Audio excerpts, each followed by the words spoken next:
To start us off, we really couldn't think of anyone better than Professor Andrew Renton.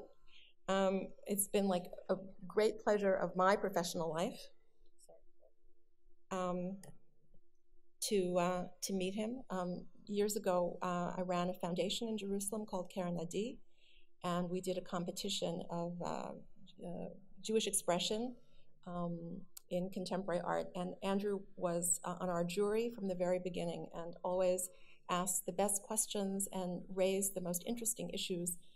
It was a fantastic person to talk about art, and I'm sure that he will continue to challenge us this morning. To just say a little bit something about his incredibly impressive career, he's a professor of curating at Goldsmiths University of London. He's curated many, many shows internationally, and I'm just going to name a few of them. The first Manifesta in Rotterdam in 1996, Walter Benjamin's Briefcase in Porto in 94, Browser in Vancouver in 1997, and for Tate in London in 1998. He's been on the jury of the Turner Prize. Till recently, he was the founding director of Marba Contemporary Art in London, which opened in 2012. He's written a weekly column for the Evening Standard. He's also had, in addition to speaking here, he curated the first Art Tel Aviv Biennale in Tel Aviv in 2008, so he has that respect as well. And he advises several private collections as well as museums and institutions, including the British government art collection. And this morning he's going to talk to us about ethics of form, ethics of space. Andrew, it's really a pleasure to have you here in Jerusalem again. Linda Nochlin, I didn't know that. And in a way, her spirit is very much inside what I'm going to talk to you about. We're going to move backwards and forwards through modern and contemporary history at a great, great speed, so apologies for that. But precisely because the spirit of people like Linda Nochlin, who recalibrated art history for us, made us look again, made us rethink what we took for granted, and made us move just an inch or two or a centimeter or two what seemed immovable in art history. And there are some figures that will appear here that actually very much are in the spirit of Linda Nochlin, so that's something. But Emily, thank you very much for your introduction. Ram, thank you so much for your invitation. We met a few months ago in London, and almost instantly we had a rapport and an idea of what we could do.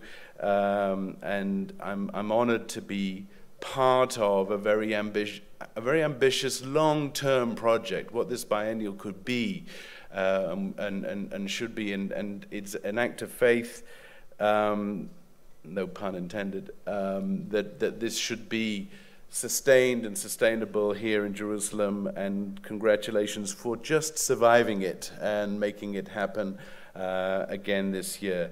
Again, and what an honor to be in the Van Leer Institute. So Shai, thank you so much for welcoming all of us here today.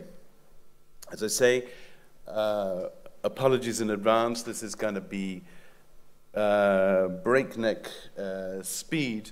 And it's going to go backwards and forwards through history to try to ask some questions about where an ethics of art might appear and how that might be Jewish, and whether ethics and Jewishness are synonymous. Perhaps they are, and perhaps in fact the opposite of ethics, that maybe transgression also might be a component here. And we're trying to understand the bit of art history that got left behind when we were trying to define the Jewishness or the subject matter in the art under discussion. And the bit that got left behind is the space in which the art takes place.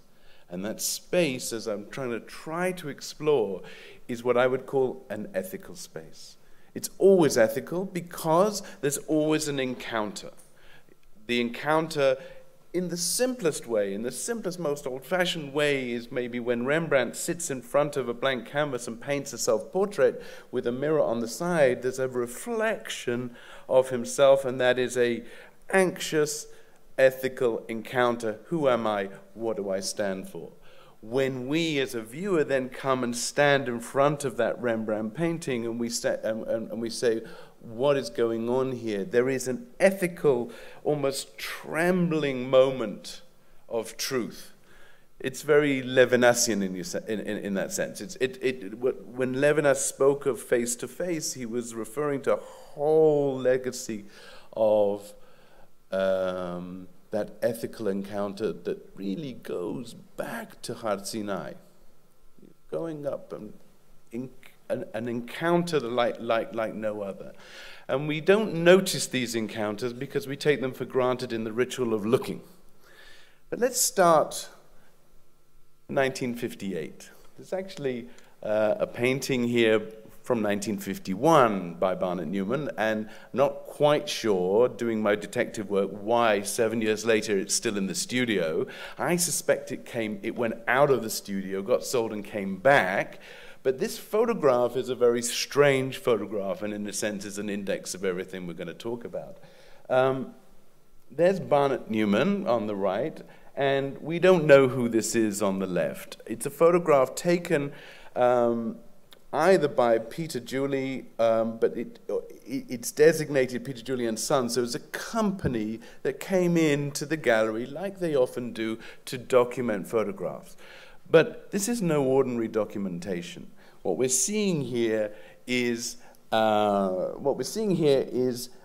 performance by the artist.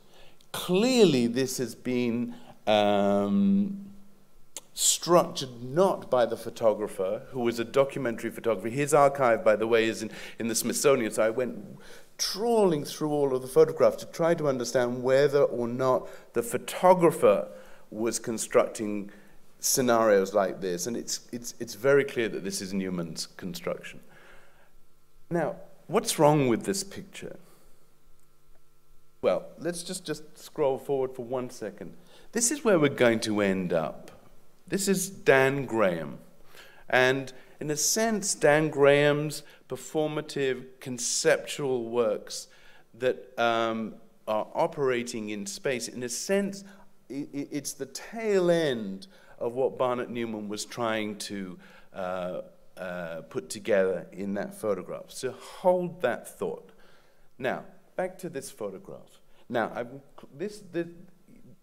look at all the strange bits all around the sides. This is the photograph that's in the archive. Now, there's some things that are not quite right with it. Can you see that white on the side here? That very, very white section there, and you see at the top there that big band of white. And the telltale strangeness is that at the bottom of the image, by Newman's feet, the wall is clearly not so white. And then we see something else. Look at this has been photographed with a flash, and we get a very unnatural shadow from the figures in relation to the light bouncing off the painting. Now, what's wrong with this picture? Well, if this is about looking at the picture, neither Barnett Newman nor his friend are looking at the picture. They're way too close to the canvas to actually really be seeing what's going on. So they're kind of inserting themselves in the frame. And not only that, they're inserting themselves in this very peculiarly defined space, this unnaturally white space, what we later will come to call a minimal space or something like that. He is constructing this space, and you can clearly see it in the days before Photoshop. He's clearly done it by sticking a piece of paper around, or some kind of white tape or something around the painting to create that contrast and to create an illusion of space or non-space. Because it's clear that once you start masking a photograph, the space is no longer there. Now, Barnett Newman was clearly obsessed with how we, as the viewer, would immerse themselves within the painting. And he says the following: is space where the orifices are, in the faces of people talking to each other, or is it not between the glance of their eyes as they respond to each other?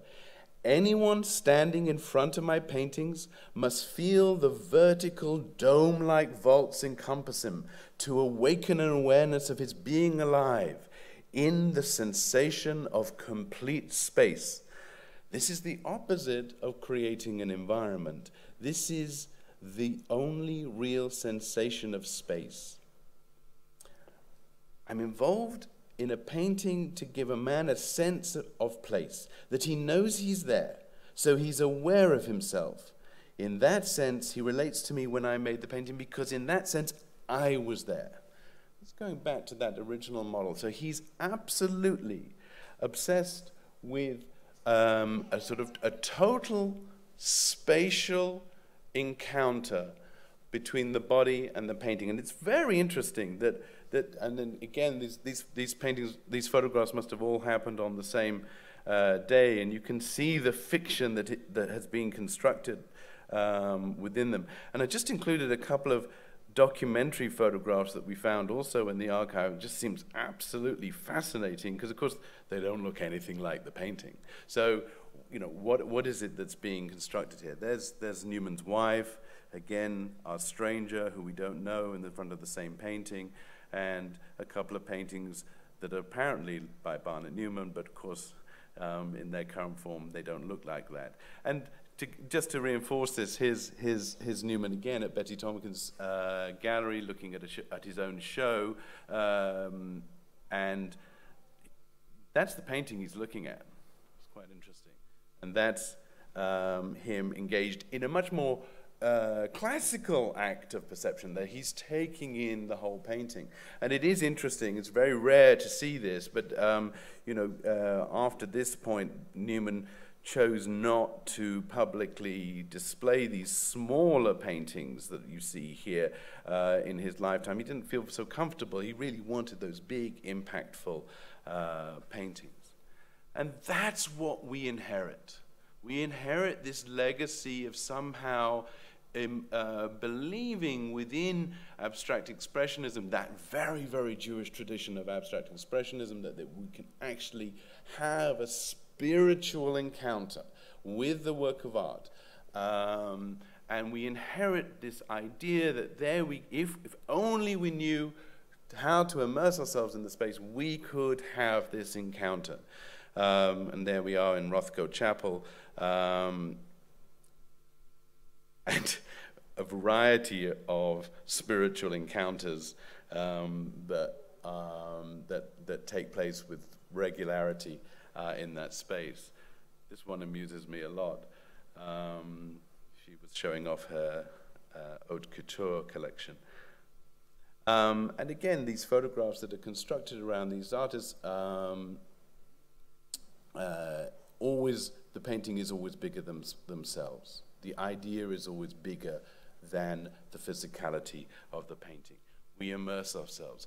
Interestingly, by the way, you know that Barnett Newman had an idea for a synagogue. And his idea, when he was asked to think about designing a synagogue, was very interesting. His idea was that instead of us being in a collective space, what he created was an idea of, and he used the metaphor of the baseball dugout, you know, little concrete dugout shelters. Would you say miklat in Hebrew? But something like that. And where the individual has his or her own space, and then from there they belong to a bigger collective. And what he was trying to negotiate was this ethical space between me, the individual, and me within a broader sense of responsibility towards a higher purpose. I want to propose that Jewish art as such is, it doesn't hide from its origins, and nor does it engage today strictly with perhaps the legacy of what we might call chidur mitzvah or something like that, the idea that you would create an object that is transitional, that would actually enable a mitzvah, that would enable you to produce, to engage in a spiritual way.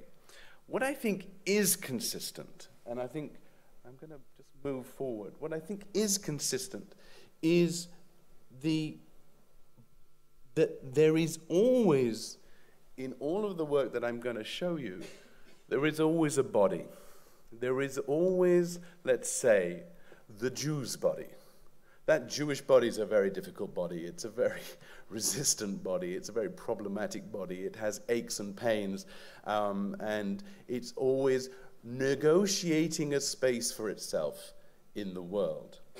And that's where we end up with an art such as minimalism. Minimalism being, I think, a very Jewish art form. It doesn't contain within it the description of Jewishness. It doesn't have a narrative that would situate it within a Jewish tradition.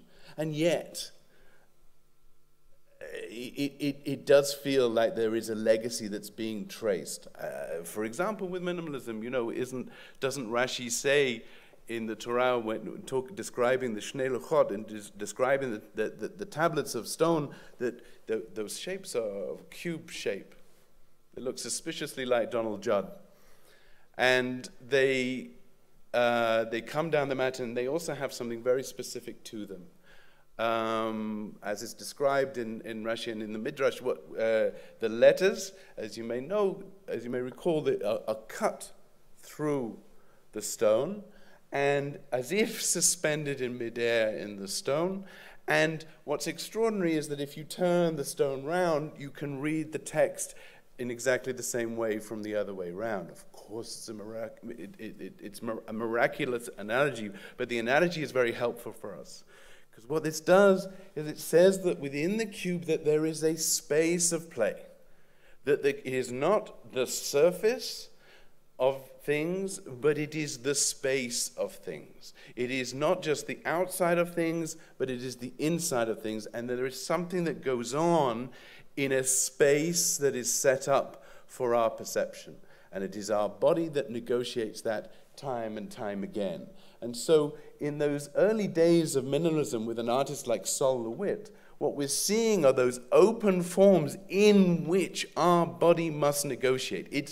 We're almost back to that Barnett Newman photograph, that you need to not just see your way through this work, but be your way through this work. And those encounters are again and again, where am I with this? What does this mean to me? How does this work for me? How does this work for me in the world? And how does this change the way that I work, that I understand myself in the world? Someone like Sol LeWitt is part of a generation who is saying, well, this is the dematerialization of the art object, as Lucy Lippard put it. But actually, in a way, that dematerialization is not strictly true. And what you're seeing here, by the way, is if you like, the origin of a wall drawing by Sol LeWitt. This is the instruction how to put together one of those wall drawings, which is the work itself. So that there is a text that translates something into a work that exists in space. And that work can be reconstructed and so on. So there's not an obsession of the materials themselves, but those materials can be reconstructed again and again. And look at Lawrence Weiner, the example par excellence of conceptual practice. And look at what he's saying in this famous statement. The artist may construct the piece may be fabricated, the piece need not be built, each being equal and consistent with the intent of the artist. The decision as to condition rests with the receiver upon the occasion of receivership. This is a manifesto for the ethical relationship between me, the viewer, and the work of art as intended by the artist. It's very interesting that Wiener, when he refers to works, and if you're looking at the wall label of Wiener's works, the material is invariably language and materials referred to. Language and materials referred to. So if a text appears on the wall, it is both the language itself that is being used to communicate and the materials that are invoked in the work. I once challenged him and said, yeah, but not all of your works may fit your original manifesto that they could be built. And I've been a bit of a smarty pants and tried to sort of catch him out and sort of found 6 examples that I thought could not be constructed in the real world, and each time he knocked me back and said, no, these are very real objects. The fact that I don't yet build them, that there's an anticipation with the encounter, does not mean that they are not very, very real. And look at what's happening in these examples that I'm showing you, that these are constructions of space, constructions of me encountering something in space, very often signaling something that might have been moved from here to there, might have been displaced, might have been abandoned, might have been hidden, might have been revealed. And look at this act of revelation. There's a very early work and very rare physical work, and that's Lawrence Wiener himself. And the instruction here is to cut that square space down to the structure of the wall. So where it, and if you can see in the various versions that I've dug up, they very often sit on the wall as an absence where elsewhere a painting might have taken place. And that's the most recent photograph I can find. That's a good example where what you're seeing on one side is Lawrence Wiener's cutting away to the very structure of the room in which we're seeing the work, and the work by Imi Knoebel on the other side. It occurred to me as an aside, and for sure Wiener would not know this reference, but I recall reading in the Halachot of the Ben Ish Chai, who he talks about the in remembrance of the lost temple. He talks about leaving a square unfinished above the door of your house. It looks, as we see that description, exactly like this.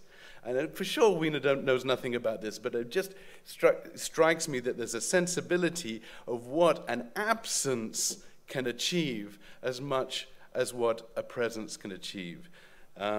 This, for me, looks like Seder night, but I may be overreading it. And this looks like the Halachot of Shatnez, but again, for sure, I'm overreading it. This is Jenny Holzer. And this is a very recent installation of Jenny Holzer's, but you know her work has been, in a sense, her work is been given permission by a variety of things, including the legacy, for example, of Linda Nochlin and the reinvestment of women within art history, the politicization of the position within art history, but also where language becomes material. And I was particularly touched by this one. All the knowledge I've absorbed in my life, I now give up. Those famous phrases like abuse of power comes as no surprise. That again, through text, there is an ethical space set up. It's very interesting. Projections, by the way, inhabit a very transgressive place, because they can actually pass through spaces almost without permission. That if you can project something into a space, you're drawing that territory into your own perspective. And something as simple as that, my skin. At the beginning, I was talking to you about the body and that difficult, achy, problematic Jew's body. And then I'm thinking about someone like Claude Cahun and a legacy that comes from there, a performative body, a body that is very self-consciously constructing a image for themselves. And Cahun, that ambiguity in terms of identity and gender, it feels incredibly contemporary, even though some of these images are 70, 80 years old. And of course, the legacy goes straight into the likes of Cindy Sherman, whose early works involved inhabiting a variety of characters, very often based on the legacy of movie, film stills, and so on. And then increasingly, it seems that one of the strains, these are Jewish women. I think somewhere in here, these are a ramped up or parodied version of Jewish identity. And I think that this is something that I think that has happened.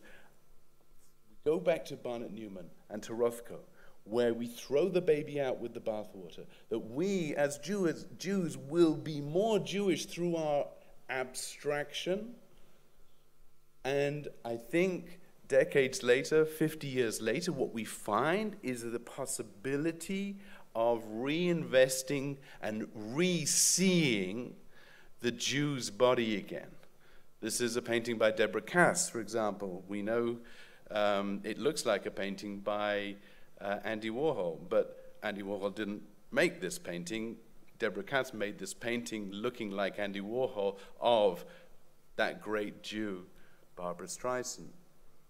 And there is, instead of Elvis, Warhol's Elvis, it's Cass's Yentl. And the Jewishness returns in an unapologetic way. The Jew's body returns in this new space in a with new confidence, if you like. And here's Rachel Harrison, a series of drawings, the most extraordinary drawings of Amy Winehouse. But Amy Winehouse, that great lamented soul jazz singer who died so prematurely, nice, you know, what we call a nice Jewish girl from North London, dearly loved. And what Rachel Harrison does is reinsert her within art history. Amy Winehouse with Picasso, with Richard Tuttle, I think. Picasso again, and de Kooning. And that relationship to art history for the Jew's body is always an anxious one. Here's Kari Leibovitz, sometimes known as Candy Ass, and that's Jewishness. That's a Jewish painting. That's a very Jewish painting.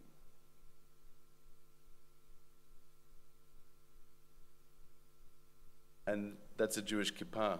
It's a kippah in the colors of Stonewall, and here's a kippah in the colors of the German flag. What does it mean to inhabit that Jew's body? And what we're seeing again and again with contemporary art today is that we're seeing a younger generation of artists going absolutely to the opposite extremes of reintroducing their Jew's body, or an extreme version of the Jew's body, into their work. And one of the most talked about and contentious artists today, Jordan Wolfson, made this video recently where the protagonist is a sort of Haredi version of himself. What's going on here is a kind of push-pull between that identity and the transgressions. It's very clear already just from the stills here, because he's reading a copy of Vogue magazine. You know, there's an interplay of between what is and what is asur, what is forbidden and what is acceptable and what is not, and so this identity is being formed through tradition and through a kind of contemporary experience. And so this is a teenage bedroom complete with a Bart Simpson projection there, Vogue magazine, and, you know, soda and Starbucks on the side. And the works play on a kind of horror or return of the repressed, something really problematic, really dark and unpleasant. So the point is, this one, which is this is a production still from a three-dimensional work, so it's impossible to represent. But what happens in this 3D work, where you go into this immersive virtual reality, is that you start to hear the brachot for Hanukkah being chanted in that very childish way, and then you see this character who is the artist himself start to just beat up this figure on the ground, and it's horrifying. You don't expect it. There's a contrast between the anticipation of this kind of very Jewish experience and something that is extremely, extremely violent. So this is a kind of, and the artist speaks about the violence in a very unapologetic way, that he's sort of ramping up the violence to, if you like, to produce that contrast. And here is the artist himself, a self-portrait as Patrick Bateman, in that movie American Psycho, and again an automaton that he's constructed, who's sort of a go-go dancer, a horror go-go dancer who dances and performs in front of a mirror. It's creepy, it's uncanny, it's deeply unpleasant, but I think that in the background there is a sense that this is an earned permission for transgression, and that this ethical space that he, I think, is aware of, he chooses to, if you like, establish it and tear it apart. Now it's interesting, I'm going to go back in time to an artist who I think we're looking at again because I think she becomes very necessary. This is Lee Lozano, and I'm very obsessed with her diaries that have been actually, as a labor of love, slowly been reprinted. This is a nice story from 1969 where she goes to a performance of Lamont Young, and they're all entering into this kind of transcendent state through these drone-type musical pieces. There's a kind of spiritual thing. If you go over here at the bottom of page 58, she starts hearing voices, and she's hearing voices. She says the voices were definitely Orientals, and there wasn't a trace of a Yiddish accent. The point being is that at this moment that there is we cannot unsee,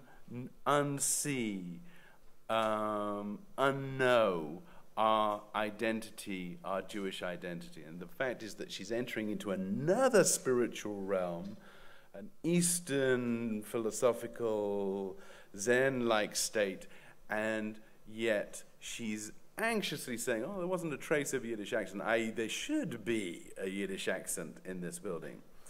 Now, Lozano's work is divided in two ways, and I think this is exactly what we're talking about today.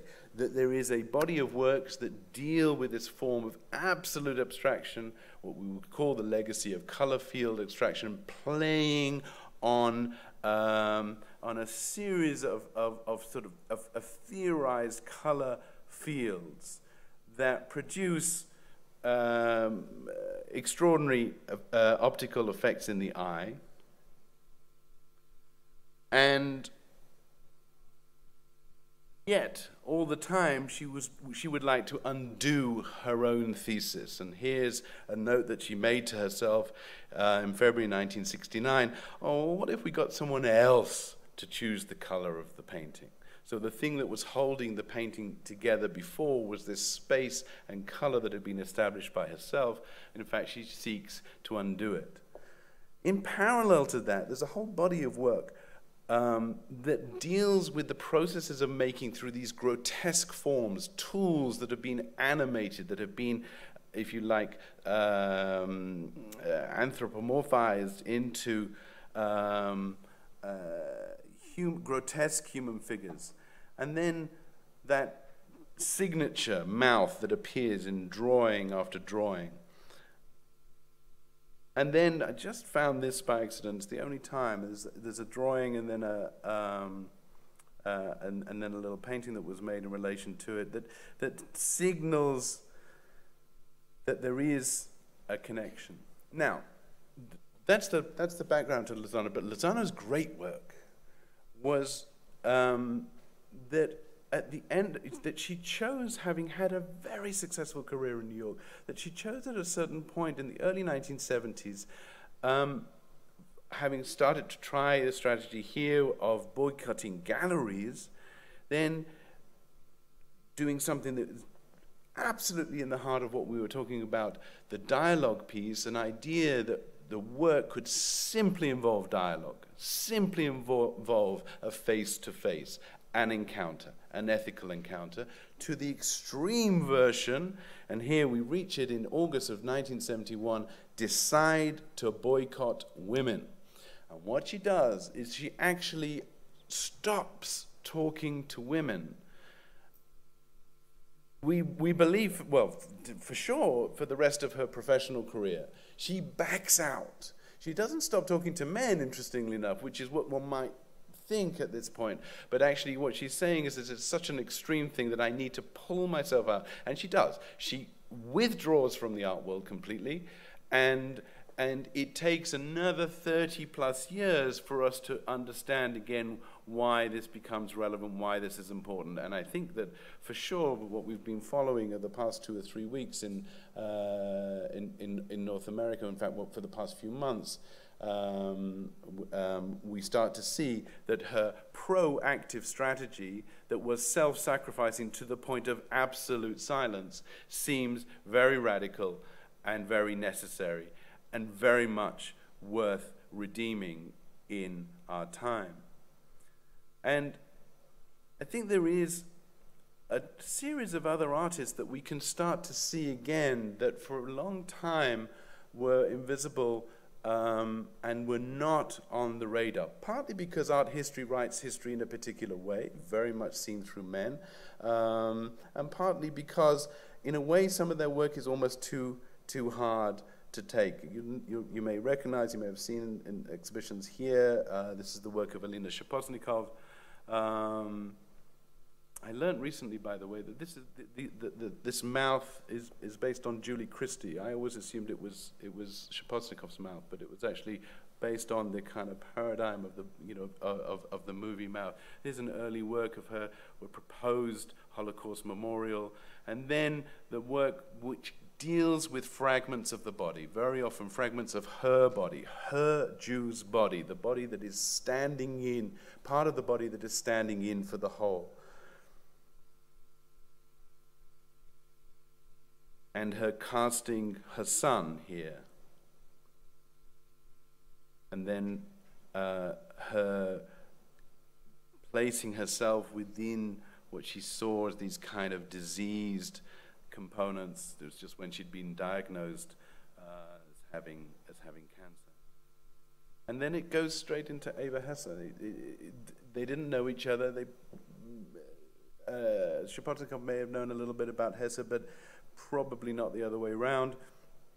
And what I'm interested in here is that we have a legacy of Eva Hesse, but I think we have a very distorted version. And I think what we have is a series of objects that might not be the objects she made, because she never really thought about longevity, she never really thought about the materiality surviving. But what we're seeing in these photographs are Hesse as a performer, Hesse inhabiting her work. These works are a fraction of what they were. And I found this is interesting.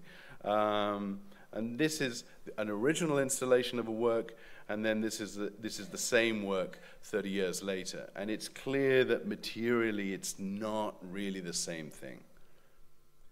It seems to me that what is more interesting for us is to understand Hesse as a maker, Hesse as an active body handling with materials, encountering the materials in her studio, materials that resist, materials that don't do the job that she wants them to do.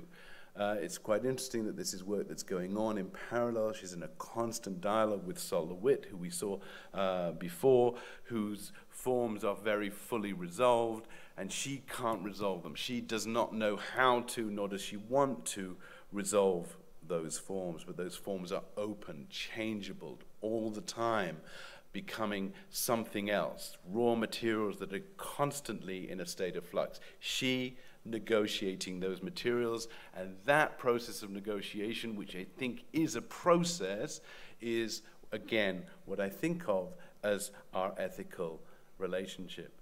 And her wayward child, as it were, would be an artist like this. This is Chloe Wise, one of the youngest, coolest, hippest artists working today, with an almost unnatural obsession with food, and she makes works based on that, but I think very much in that tradition. And you can only see the Chanel handbag made out of pancakes, or for our purposes, more importantly, the Prada bag made out of a challah, and a Chanel bag here made out of a cream cheese bagel. Now, you know, we can laugh, but I think behind the lightness and the jokiness and the posiness and the Instagram friendliness of what's going on here, this is a permission that's been earned by the likes of Eva Hesse to do this, and to, if you like, inhabit the art world in a transgressive way like this. I don't know where this work is going to end up, but it's clear already that it's building into it a kind of understanding of where it might fit or rub against the grain of history.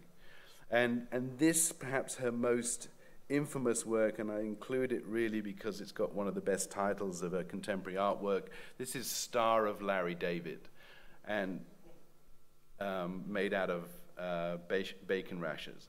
Only a Jew is allowed to do this. Only a Jew is allowed to enter into this space of making and transgress in that way. And that, for me, seems important. Again, the self-portraits. Again, looking at the self. The mise en abîme, the self reflected in the self, reflected in the self. And that takes us back.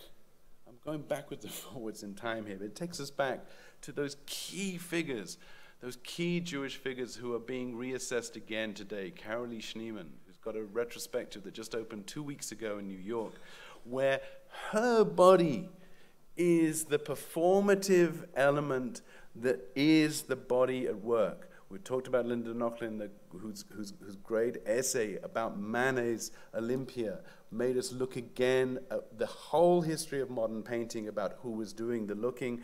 And here, by coincidence or in a poignant way, is Schneemann with Robert Morris. She's performing as Olympia within that legacy of minimal spaces. Here, the performing body, the body that is actually, this is, if you look at it, there is her performing within that work 30 years ago. That's the legacy, that's the trace, the residual trace of what was going on there. The famous works from the 60s where she's performing, where her testing the limits in the most transgressive way, his Meet Joy, and her actually drawing, her as a physical drawing, creating artist in the space, and again, the legacy there. What she's producing, of course, is relatively conventional here. A form of abstraction or a form of making that we recognize. And we actually recognize it in the most traditional forms. And here's Frank Auerbach, and I want to put him in to show you that even what we think of as the most traditional artist, the most traditional of artists, is in fact, we can rethink of him as a more radical conceptual artist. We might think of him in terms of the daily practice of painting. That the painting, if you like, is a kind of palimpsest. You know how Auerbach paints, that he paints a painting and then he scrapes it away. He paints it again and scrapes it away. And maybe there may be 20, 30 sittings for one particular painting. On top of that, it's very, very often the same sitter. So what we're seeing is, again, a repetition built on a repetition built on a repetition. And this is a very sacred space. And I just did a Google search like this and look at this. You know, that in a way, the most radical and most interesting thing about Auerbach is not that he paints different paintings, but he paints the same painting again and again and again. Whether or not it is portrait or indeed landscape, because it's the same scene as well. You might call it in Freudian terms a scene of instruction, a formative scene, a scene that has to be worked through in some kind of neurotic way through repetition. Just include this very, very early work, which was a work that sort of signaled to people his Jewishness, if you like, that a child of the Kindertransport arriving in London, and as a teenager looking over the rubble of a bombed-out London and looking at these spaces and trying to mark these spaces. And there is his self-portrait. And here is not a work by, not an early work by Auerbach, but actually a work of Auerbach by Gustav Metzger. And I want to bring in Metzger again, who's familiar from exhibitions here, as a perfect example of the. When he passed away, I said that he was our conscience. Certainly in London and the contemporary art scene in Britain, he was a constant presence and a conscience, and he comes from a tradition. He was taught by Bomberg in the same way that Auerbach was, and you can see that those early paintings that were recently rediscovered have that affinity, and then you see that he's moving away from that process of painting, and you see these famous psychedelic trippy things that were very much a signature of the 1960s. But we might forget that there was actually behind all of this a very clear ethical program and absolute force of resistance, and that force of resistance was through the materiality of the work that he was making, that the materials needed to speak in terms of the ethical relationships that he was setting up. And so these, famously burning these paintings that sort of just burnt to shreds. These, for example, are reconstructions. And then in later years, reappropriating images that are unseeable, the images that are exhausted, that we could so easily not engage with. And what he's trying to do is he's saying, I'm going to force you into an ethical space with those works. I'm going to force you into an ethical relationship with those works. Those works, you need to encounter them one-on-one in a physicalized way, overlooking the over-familiarity, and see them again with your whole body. That's an ethical space. That was the last work he wrote, or last work he made. It was a kind of provocation, an ecological provocation. But that really is the story. That is Metzger in that encounter with his own work. And it takes us back to where we were at the beginning with Dan Graham. Dan Graham in those mirror pieces, encountering himself, the audience encountering themselves, perception of the self within the work, that the work starts to provide a way of you becoming conscious of your own embodiment.